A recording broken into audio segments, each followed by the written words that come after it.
I think one of the things that first caught my eye was actually the electric bike from Smart.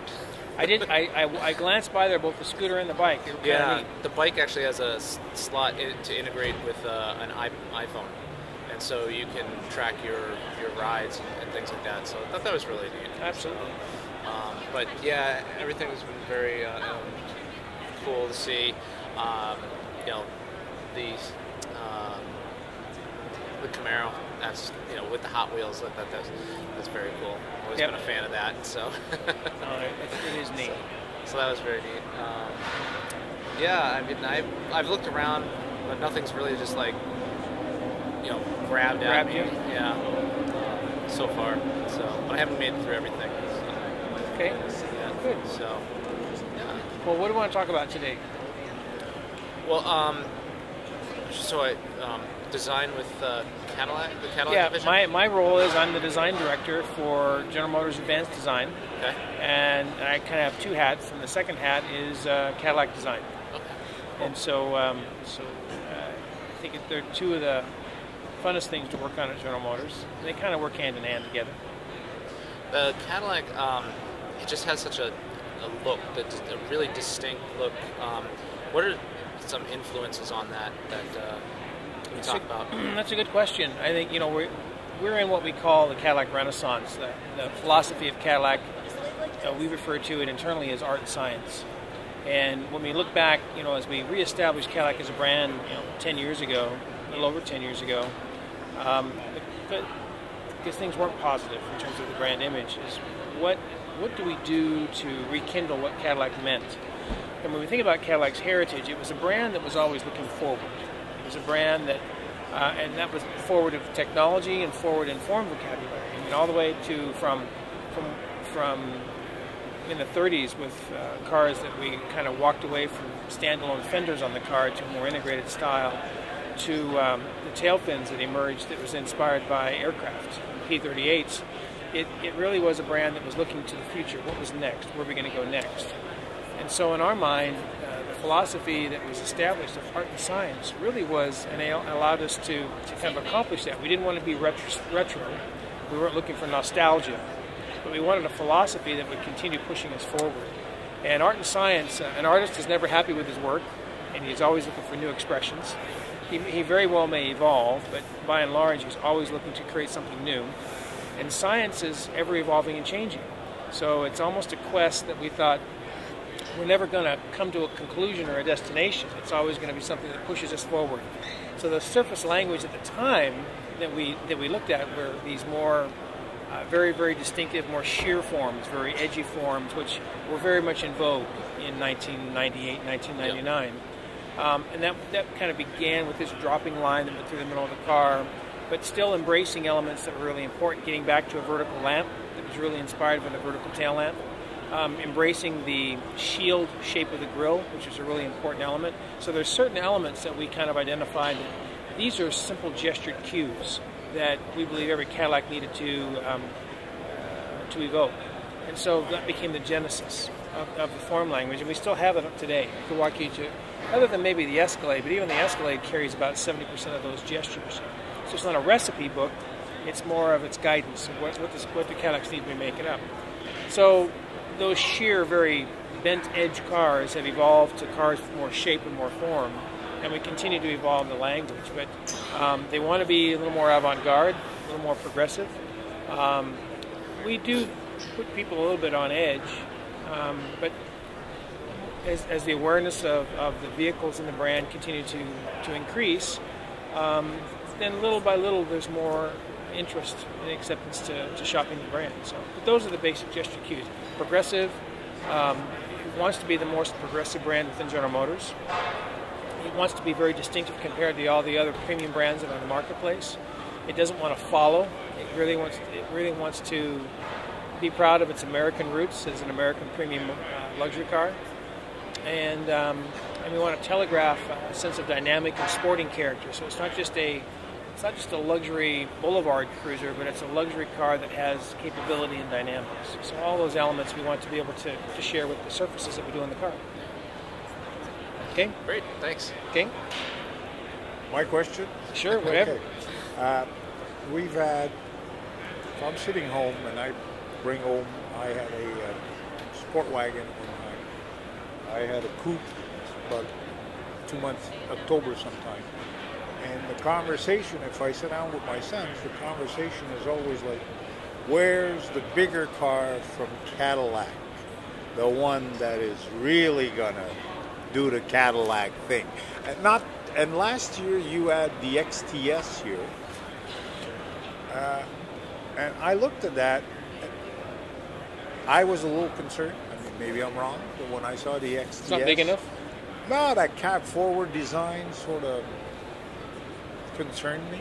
But I think that the intellectual question in our mind is still like, where's the other Cadillac that's going to do Cadillac justice?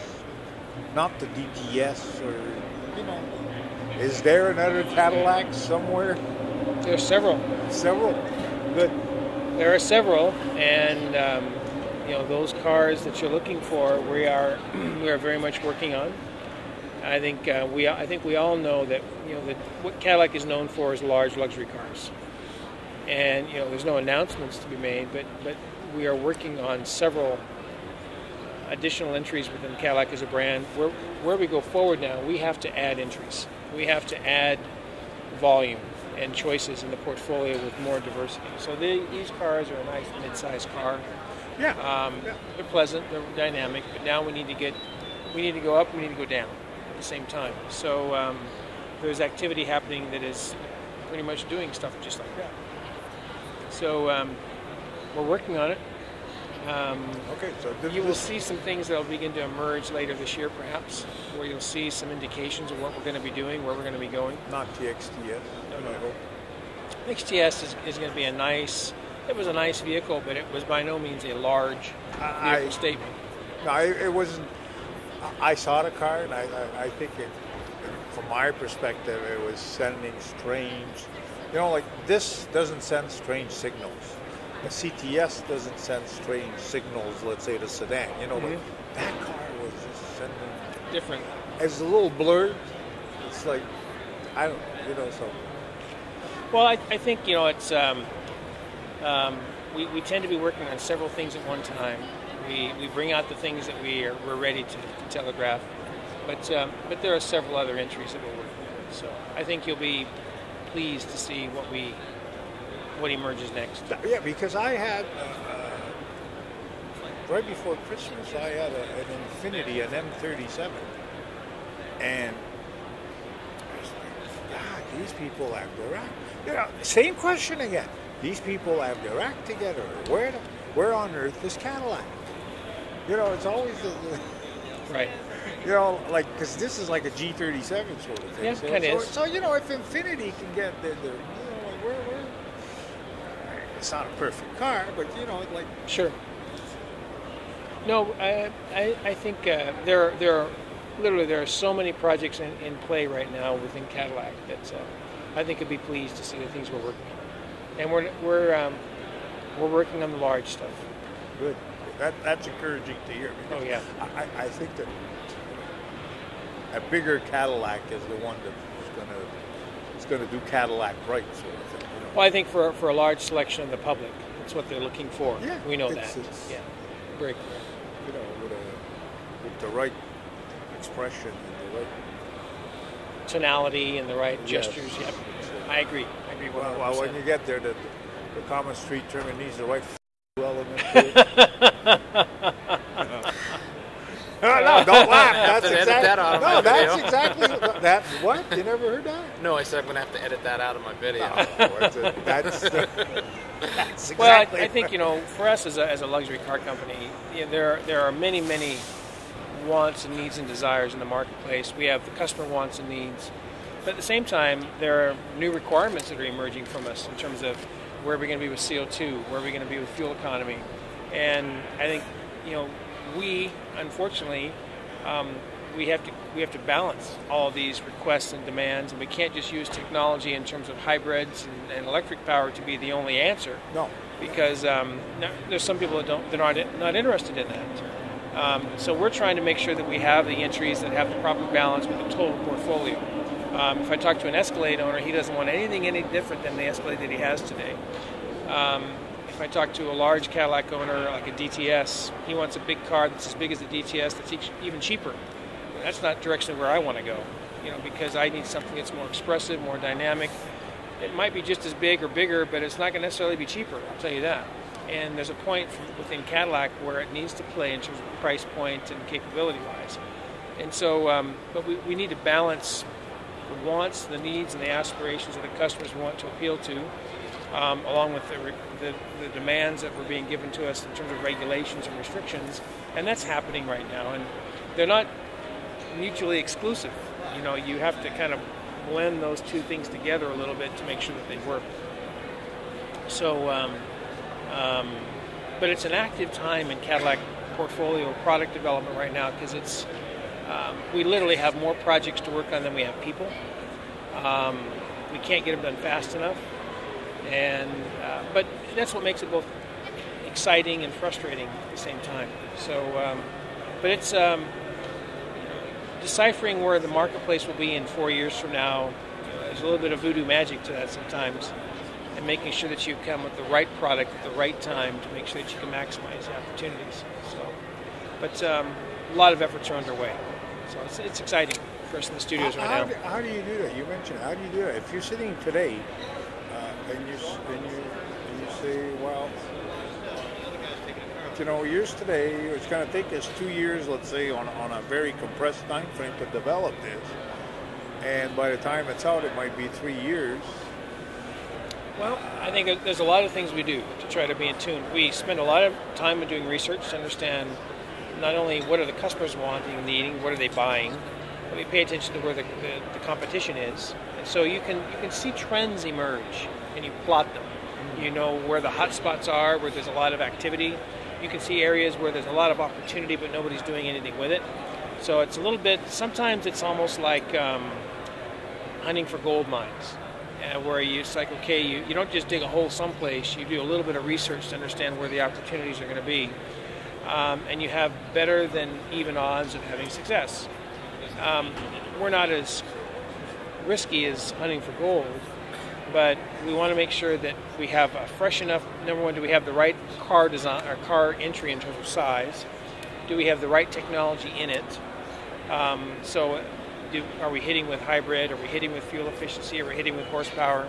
Then there's the style aspect of it. Are we fresh enough and dynamic enough and distinctive enough at the right time? Because sometimes you can come out with something that's really, really fresh. We can out-design what the customers will accept. We find ourselves almost artificially pulling ourselves back to agree with the customer's perspective of what design is, or advanced design. So we literally can design more than they're willing to absorb. And that's not just because it's bad design versus good design. It literally is new progressive proportions, which most people are saying, I'm not interested in that. I want to see this type of proportion. So you have to blend all of those things. Where is the customers? Where is the competition? Where do we think we'll win? What do we provide as an opportunity that nobody else is doing? And then execute and go as quick as we can with the greatest quality at the best price. So it's a challenge. Yes, yeah. It's a challenge, but it's fun. I mean, it's invigorating, and it gives you a reason to get up every day and to work on something and contribute. So it's really, really good. What's the most innovative design factor that you've seen in the past 5 years or so? Most innovative design factor? Well, that's a good question. That's a really good question.